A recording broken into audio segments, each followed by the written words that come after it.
Kinsa bay magtuo nga ang usa ka paak sa lamok sa lawas sa bata mo resulta sa pagkaparalisa sa iyang lawas. Kini ang balita na atong gitutukan. Paralisado o irreversible na ang ubang function sa lawas usa ka bata human gipaak sa lamok nga nagdala og virus nga gitawag og Japanese encephalitis. Nahitabo kini sa sitio Kamaw, Barangay Marcelo, lungsod sa Calatrava. Mato ni Christopher Loreso, Disease and Surveillance Coordinator sa Municipal Health Office sa lungsod sa Calatrava. Paralyzed ito nito maglawas. Ang iyahang dila actually nang diwal na doon. Dili na mabalik. Nya og di sa kalakat pasanon lang gid siya. Sumala pa ni Loreso na diskubrihan ang mga sakit bulan sa Nobyembre. Na-discover na mo sir ang November na kay ang report na gikan sa province November na na-release actually ang result from katong sa ilang ipatestingan nga laboratory ba.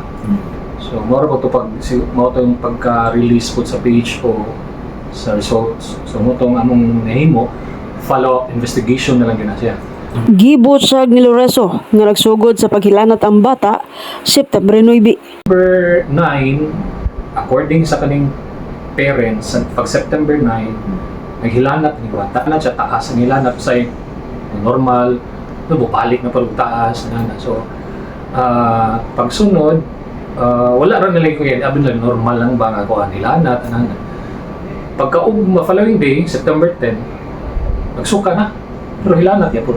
Suka, hilanat, kunya, nanay accompanied ng kon ba, ng muscle stiffness. Mura, ka na kita tagtao nga, gitetanus ka ng muro, malak na. So, nanggahi niya mga contributors kasakit sa mga kaunuran. Mga isa sa symptoms. Mo itong gidali nilang dala sa hospital nga sa Calatrava Municipal Hospital. O pag-abot sa Calatrava Municipal Hospital, ikuha nila, i-admit, and for 3 days nag-stay siya diha. 3 days. After siya 3 days, i-kuha siya, i-refer naman siya for level 1 na hospital, which is ang ilang ikuha ang Cadiz District Hospital. Nani difficulty of breathing, i-refer siya for Corazon-Luxin o tato. Ni-refuse man ang gidikanan. Itubuhan. So, niya na nga, sige, refuse man, ikon man ang kuhan nga dili sila, patubo ang bata. Ilan na lang private hospital. Kay private lang may lugawat, yun may nana. Wala yung mga referrals from public or government hospital. So, mag-refer sa kuhan dito sa Cadiz padung sa doctors, Bacolod Doctors Hospital sila.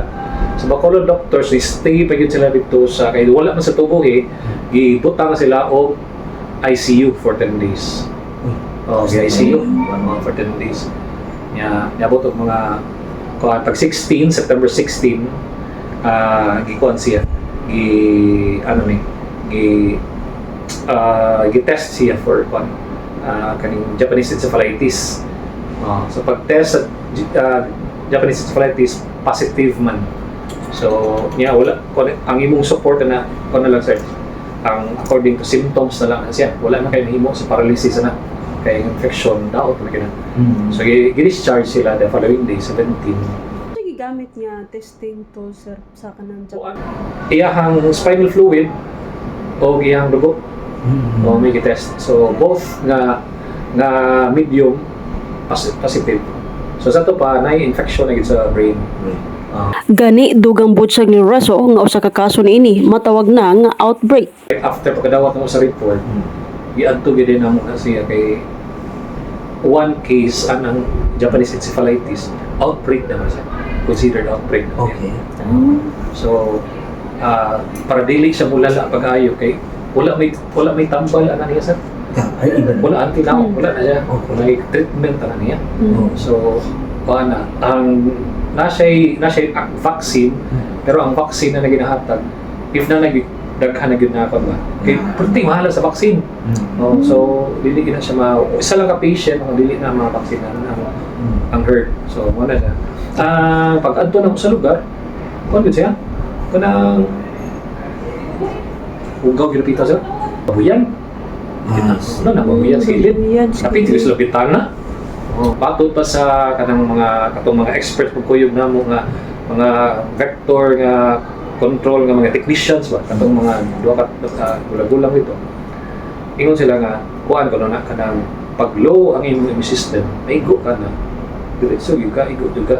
Pero pagkusgan makasungkol pa. Timingan siguro nga low gyud. Pero dili na sa pili og age. Wala na bata or any age pwede gyud tapos.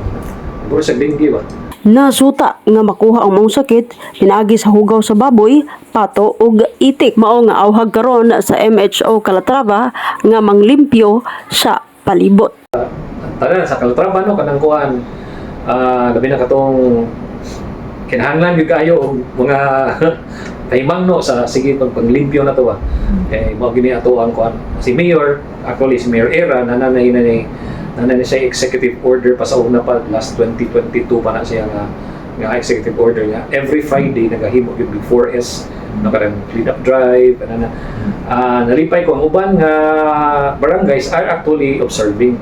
Pero sad to say there are also others nga wala man comply. Ang paghindlo lang man akong point yun ang paghindlo ng gyud sa palibot niya. I-identify yun sir mga breeding sites mo gini sir kay si hinlo ta pero wala ta kabalo nga ato ang mga sudlanan sa katungkon pundora di ay kanang sudlanan sa tubig sa atong sa ulan. Pwede ra di itlogan sa kuan. Kini si K5 Josabel Barbicho para sa Kampiyon nga Balita, Serbisyo Publiko ug Kalingawan sa Negros. K5 News FM.